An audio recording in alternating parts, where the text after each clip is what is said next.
Hello and welcome to another LOTRO video with me, Balthelion, and today we're going to be discussing the awesome news which came out of Standing Stone Games yesterday, which is about the Mordor expansion and the other plans they've got in store for us for 2017.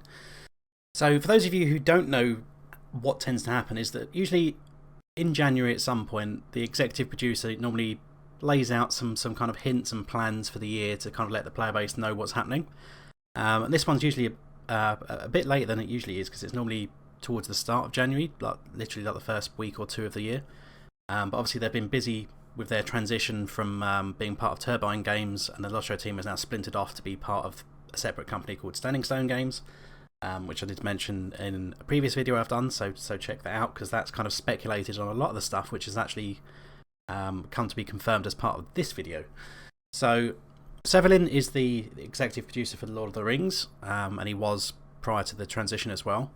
And he's done his producer's letter just kind of laying out the key things that are going to happen this year. And it's not going into too much detail about spoilery stuff, but it's letting us know kind of what's on the slate in a lot more depth than it has been in some years. Some years they've kind of like hinted that they're thinking of doing stuff, but they haven't really committed to it because they're not sure if they can do it in the timelines.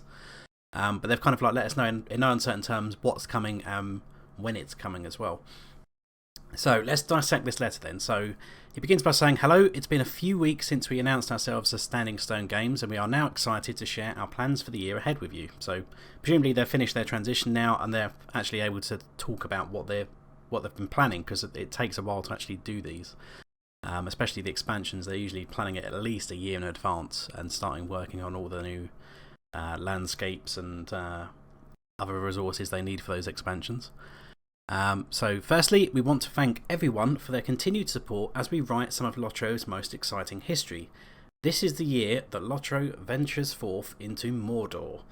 We currently expect to release the Mordor expansion in the summer, and we'll have a lot more information as we get closer to the day of its arrival. So in no uncertain terms, they say summer.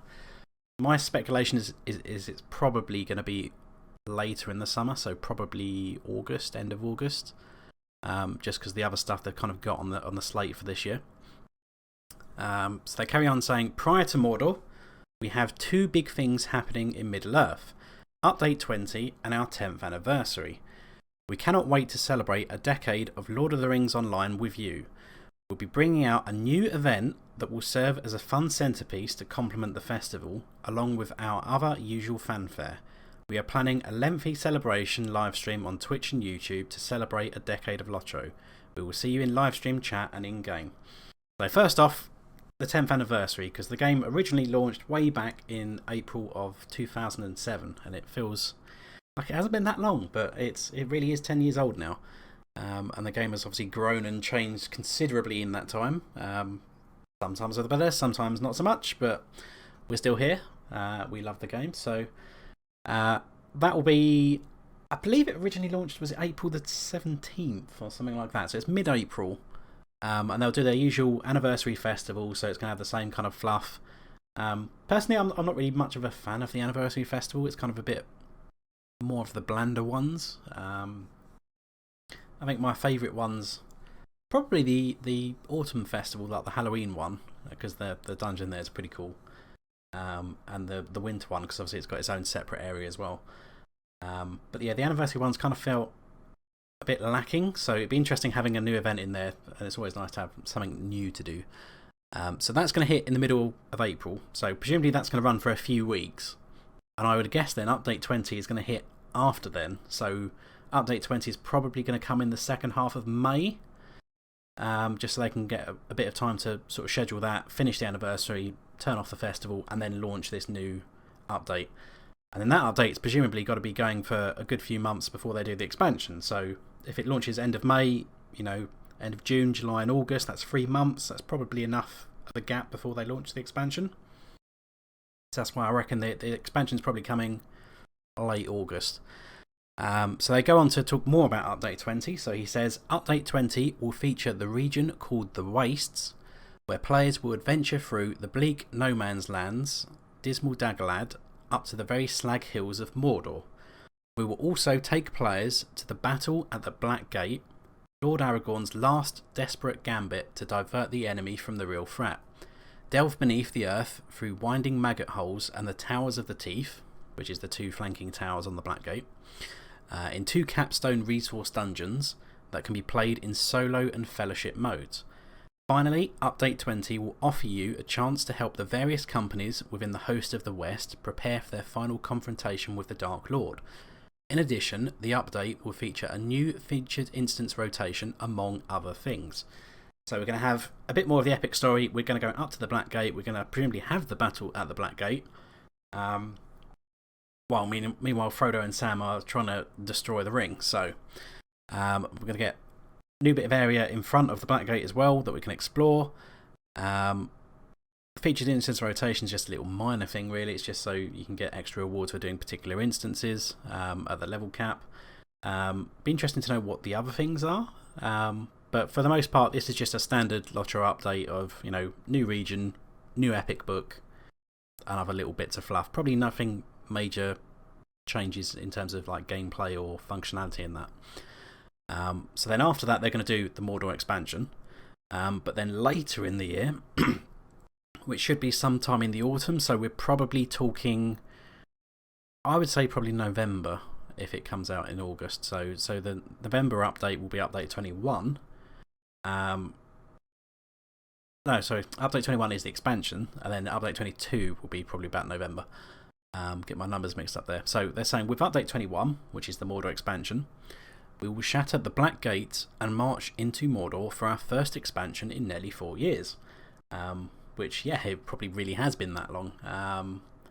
Thinking about it. So, yeah, was it Rohan was 2012 and 2013, was it?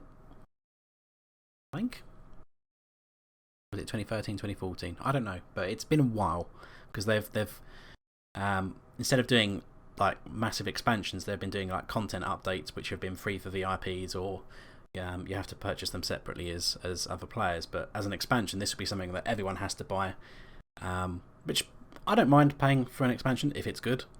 But it's probably going to generate quite a bit of income, which will help them, because that means the more money the company makes, the more resources and stuff they have to actually develop the game. But it'd be interesting. We're probably never going to know why they decided not to do more expansions back in the time.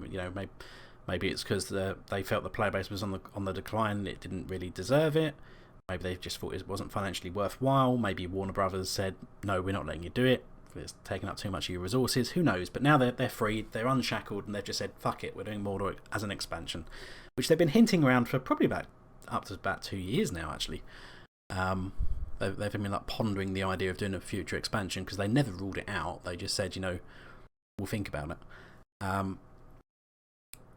So he goes on to say, in the expansion, we will cover the fate of the One Ring. So you're probably going to get the Frodo and Sam perspective of actually destroying the ring. And then embark on new epic tales. Now, this is something that's important, because they've said for many, many years now, going back to the early days of the game, that, even once the ring is destroyed, that's not the end of the story. They planned many other things that you can do.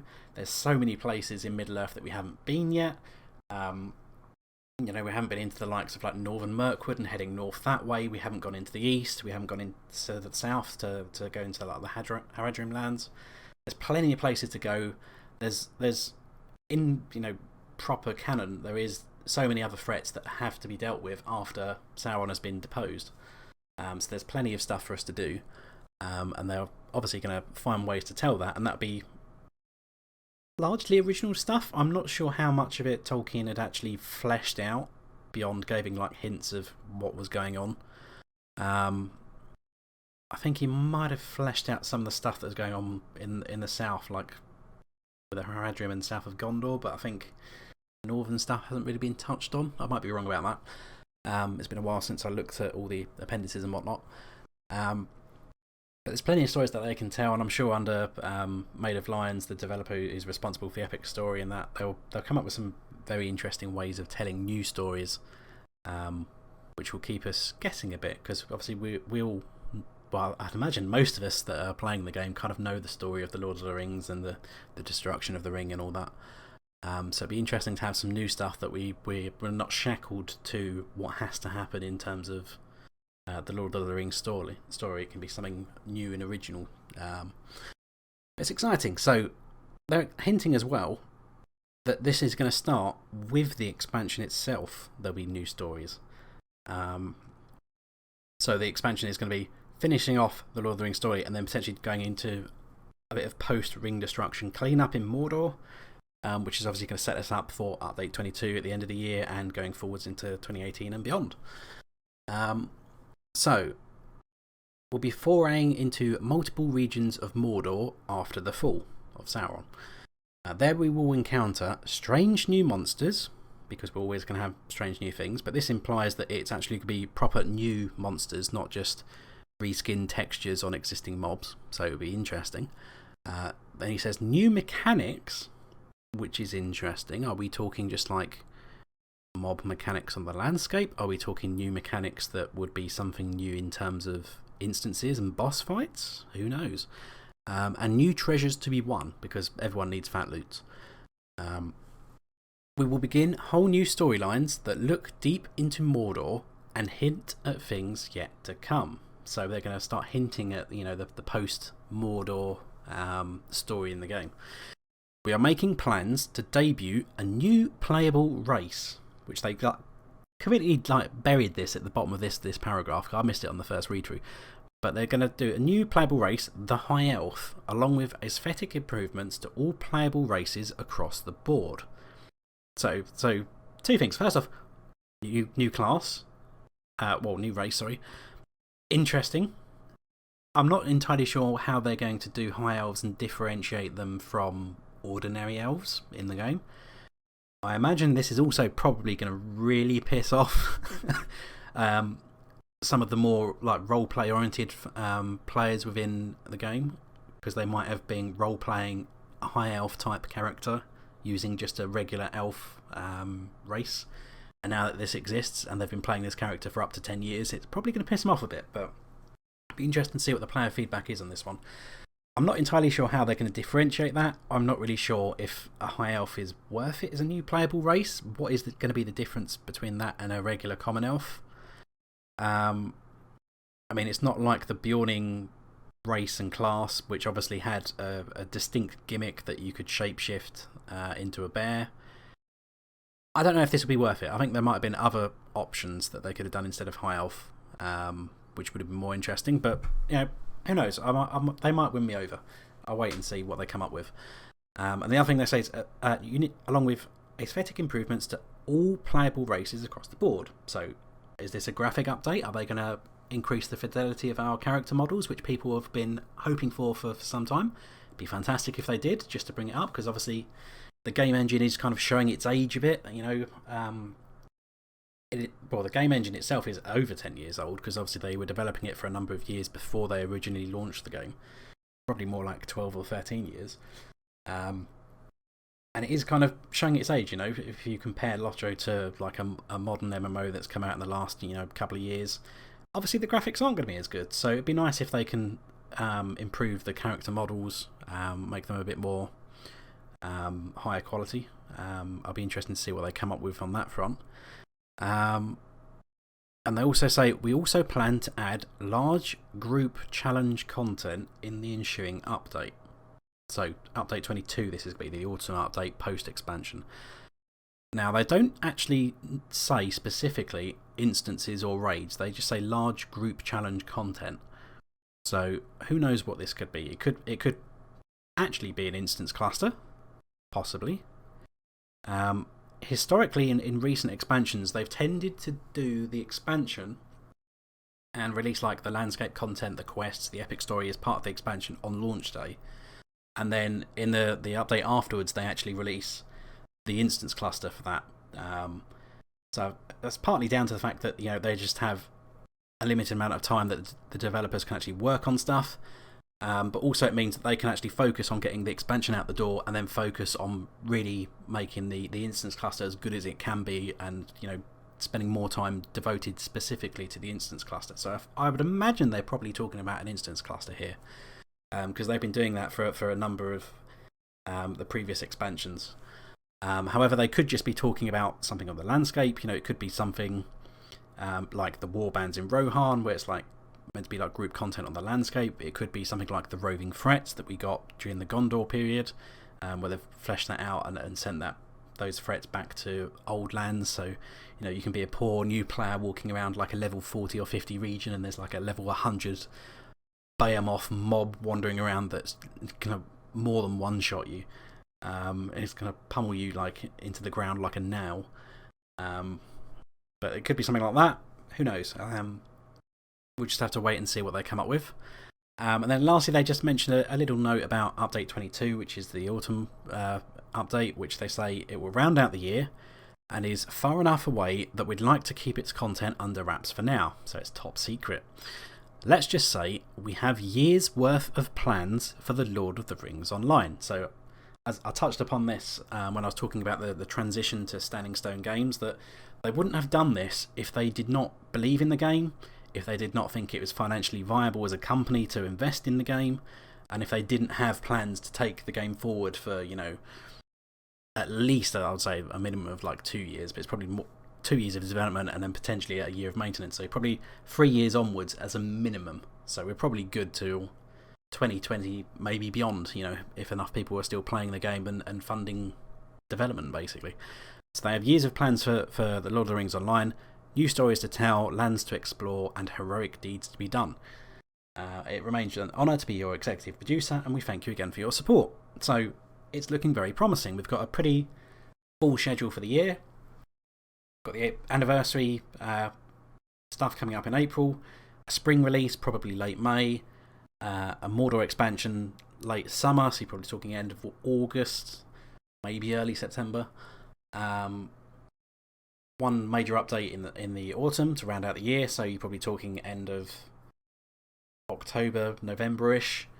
And then obviously we've got our festivals and whatever normal events are going on throughout the year as well. So it's a pretty full calendar. It looks interesting. I'm glad to see that they have confirmed some of these plans that we've all been speculating about what they might do this year.